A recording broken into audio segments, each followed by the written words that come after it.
Magandang araw! Ako muli ang inyong Teacher MJ on Action. Welcome sa ating panibagong episode sa pagbasa at pagsusuri ng iba't ibang teksto tungo sa pananaliksik. Sa episode na ito ay pag-aaralan natin ang tungkol sa katangian at kalikasan ng iba't ibang teksto. Ang mga naturang teksto ay: una, tekstong informatibo; pangalawa, tekstong deskriptibo; pangatlo, tekstong persuasive; pang-apat, tekstong naratibo; panlima, tekstong argumentatibo; at ang pang-anim ay tekstong prosedural. Handa ka na ba? Tara na! Halina at manood ng maigi. Tekstong informatibo.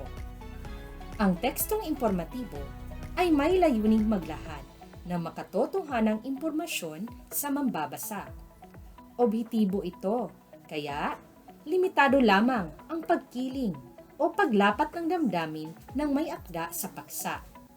Nagtitiwala ang mambabasa sa pagbasa ng ganitong teksto sapagkat batid nilang marami at makatotohanan ang impormasyon na makukuha nila rito. Ilan sa mga halimbawa ng tekstong informatibo ay pahayagan at balita. Layunin ng tekstong informatibo na alisin at bigyan ng tamang paglilinaw ang mga katanungan at agam-agam sa mga mambabasa. Mga katangian ng tekstong informatibo. Meron po tayong 5. Una, naglalahad ito ng mga mahahalagang impormasyon, bagong kaalaman, bagong pangyayari, mga bagong impormasyon, at tiyak na detalye para sa kabatiran ng mga mambabasa. Pangalawa, ang mga kaalaman ay nakaayos ng may pagkakasunod-sunod at inilalahad ng buong linaw at kaisahan. Pangatlo, karamihan sa mga impormasyon ay patungkol sa mga bagay at pagsang pinauusapan. Pang-apat, nagbibigay ito ng mga impormasyong nakapagpapalawak ng kaalaman at nagbibigay linaw sa mga paksang inilahad upang mawala ang alinlangan. At ang panghuli, naglalahad ng mga datos na nakatutulong sa paglilinaw ng mga konsepto. Pangalawa, tekstong deskriptibo. Ito ay tinatawag ding tekstong paglalarawan o descriptive. Ang tekstong ito ay nagtataklay ng mga impormasyong may kinalaman sa ating 5 pandama: paningin, pandinig, panlasa, pangamoy, at pandama. Ang tekstong ito ay lumilikha ng madetalyeng imahinasyon na magsisilbing pundasyon upang paniwalaan ang katotohanan ng isang bagay o pangyayari. Layunin ng tekstong ito ang makabuo ng isang malinaw na biswal, larawan at imahen upang mapalutang ang pagkakakilanlan nito. Mayroon tayong 3 uri ng paglalarawan. Una, karaniwang paglalarawan. Ano ba ang karaniwang paglalarawan? Ito ay literal at pangkaraniwang gumagamit ng paglalarawan. Payak o simple lamang ang mga paggamit ng salita upang maibigay ang kaalaman sa nakita, narinig, nalasahan, naamoy, at nararamdaman sa paglalarawan. Ang pangalawa naman ay teknikal na paglalarawan. Pangunahing layunin ng siyensya ang ilarawan ng akma ang anumang dapat at kailangang malaman tungkol sa mundo at kalawakan. Kalimitang gumagamit ang manunulat ng mga ilustrasyong teknikal na sulatin upang makita ng mambabasa ang larawan o itsura ng inilalarawan. At ang pangatlo ay masining na pagpapahayag. Ang masining na pagpapahayag ay di literal ang paglalarawan at ginagamitan ng matatalinghaga o idiomatikong pagpapahayag. Taglay nito ang kasiningan ng pagpapahayag ng damdamin at pananaw ng sumulat. Tekstong persuasive. Ang tekstong persuasive o tekstong nanghihikayat ay ginagamit ng isang may akda upang kumbinsihin ang mga mambabasa na tama o tiyak ang kanyang isinulat. Naglalahad ang tekstong ito ng mga pahayag na nakaaakit at nakahihikayat sa damdamin at isipan ng mga mambabasa sapagkat may sapat na ebidensya o katibayan sa paglalahad ng paksa. Layunin dito ng may akda na maglahad ng isang paksa na kayang mapanindigan at maipagtanggol sa tulong ng mga patnubay at totoong datos upang tanggapin, makumbinsi, at mapaniwala ang mga mambabasa. Mayroon tayong elemento sa pagbuo ng tekstong persuasive. Una, pagbuo ng mga makatotohanang kaisipan. Pangalawa, pagtukoy sa damdamin, sa laubin na may kaugnayan sa interes ng mga mambabasa. Pangatlo, pagkakasunod-sunod ng mga kaisipang may katotohanan at damdamin. Pang-apat, pagbuo at pagpahayag ng konklusyon. Panglima, mapaniwala ang mambabasa na ang konklusyon ay mula sa napagkasunduang katotohanan. At ang pang-anim, magkaroon ng tiwala sa sarili. Mayroon din tayong pangkalahatang panuntunan sa pagsulat ng tekstong persuasive.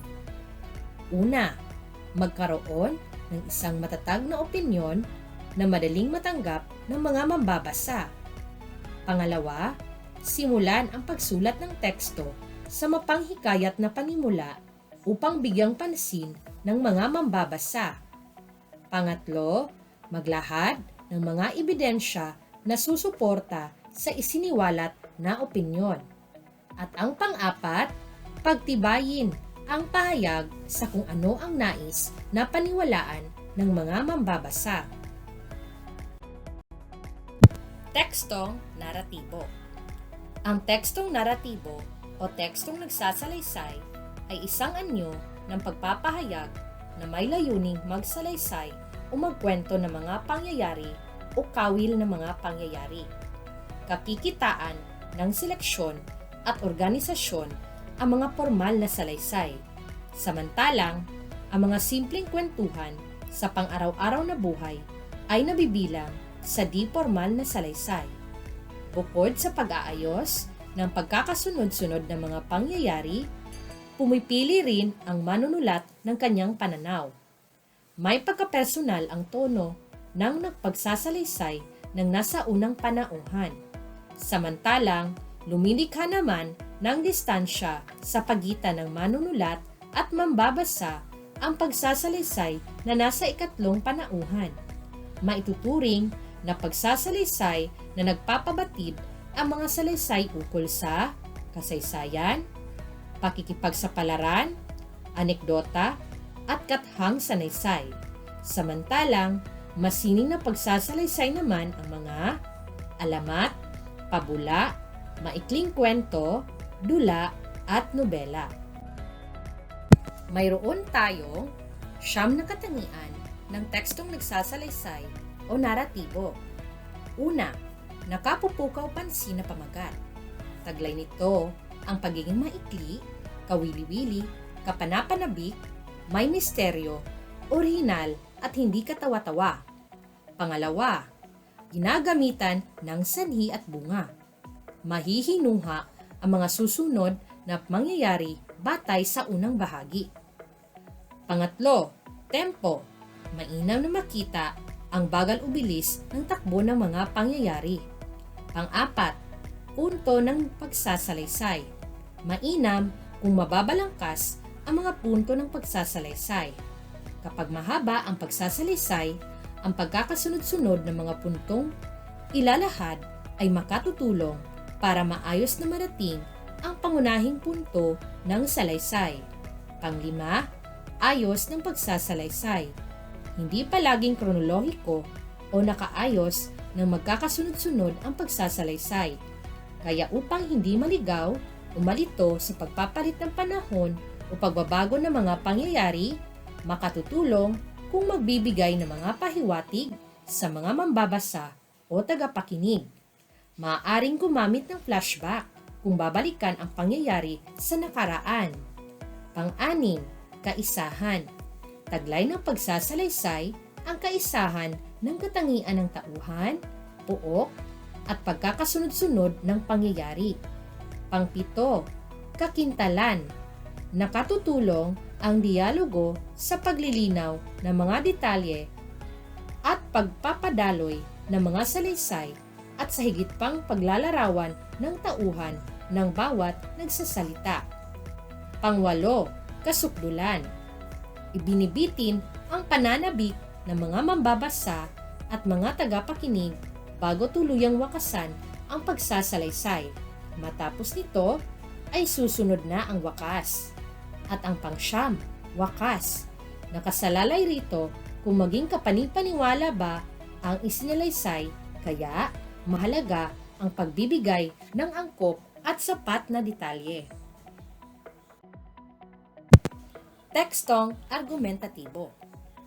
Pangangatwiran ang mga pahayag na nagtataglay ng paniniwala o paninindigang maaaring tama o mali. Umiikot ito sa pagdududa sa usapin ng isang mananaysay o mananalumpati. Kailangang harapin niya ang paksa sa lahat ng anggulo, kahit pa nga sa simula pa lamang ay nailahad na niya ang kanyang pagkiling. Kailangan ding igalang ang opinyon ng kabilang panig habang pinaninindigan ng manunulat ang kanyang panig. Sa pamamagitan nito ay makukumbinsi at mapaniniwala ang mga mambabasa o mga tagapakinig na tanggapin ang ilalahad na mungkahi o saloobin. Masasabing epektibo ang ipinahayag na pangangatwiran kung naantig din ang damdamin ng mambabasa o tagapakinig maliban sa pagkintal ng kaisipan o ideya. Ang tekstong nangangatwiran ay mayroong mga batayan ng mga ideyang isinusulong. Mayroon ring paggalang sa opinyon ng kabilang panig. At may pag-antig sa damdamin ng mga mambabasa o mga tagapakinig upang kumilos. Mayroon tayong dalawang uri ng pangangatwiran. Una, pasaklaw. Nagsisimula ito sa pangkalahatan patungo sa tiyak at detalyado. Tinatawag din itong induksyon. Magsisimula ito sa isang teorya na tatapatan ng kaugnay na hypothesis o ipotesis at susundan ng mga obserbasyon at mga pagpapatunay o pagpapatotoo. Pangalawa, pabuod. Nagsisimula sa tiyak na obserbasyon o pagmamasid hanggang sa maging paglalahat o pagbibigay ng pangkalahatang konklusyon o teorya. Mayroon tayong 6 na katangian ng isang mabisang tekstong argumentatibo. Una, malinaw na nailatag ang mga binalangkas na mga ideya. Pangalawa, mahalagang kasangkapang panretorika ang pabuod at pagsaklaw na pangangatwiran. Pangatlo, maaaring halawin o kunin ang mga patunay sa sariling karanasan. Pang-apat, sa pasaklaw, gumagamit ng silohismo o paglalahat na tanggap ng lahat para pagtibayin ang isang katotohanan. Pang-lima, hindi dapat ipagpalagay na tama na ang isang paniniwala kung marami ang pumapanig dito. Mainam kung iiwasan din ang pagiging emosyonal na pagtalakay sa usapin, maging objektibo sa paglalahat.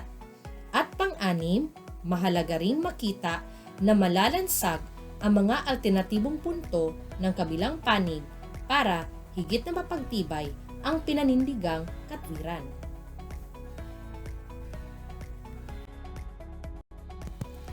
Tekstong prosedural. Ang tekstong prosedural ay ang pagsusunod-sunod ng mga hakbang o prosesong isasagawa. Ginagamit ang tekstong ito sa pagpapaliwanag ng isang proseso na maingat na ipinakikita ang bawat hakbang habang tinitiyak na walang nakaligtaang hakbang sa kabuuan ng proseso. Ang tekstong prosedural ay may pagkakasunod-sunod, may hakbang, at may proseso. Ano-ano nga ba ang katangian ng tekstong prosedural? Una, may layunin ito. Ano ang dapat gawin? Pangalawa, mga kagamitan. Nakatala ito ayon sa pagkakasunod-sunod ng gamit nito sa proseso. Pangatlo, metodo. Ito ang mga pamamaraan o serye ng mga hakbang. At pang-apat, ebalwasyon. Paano masusukat ang tagumpay ng isang pamamaraan o paraan? At yan ang tungkol sa katangian at kalikasan ng iba't ibang teksto. Tekstong informatibo, deskriptibo, persuasive, naratibo, argumentatibo, at prosedural. Kaya, mag-aral tayo ng mabuti upang ang kalaman ay ating mapadami. Makita-kita tayong muli sa susunod na episode ng Teacher MJ on Action. Hanggang sa muli, God bless, bye-bye!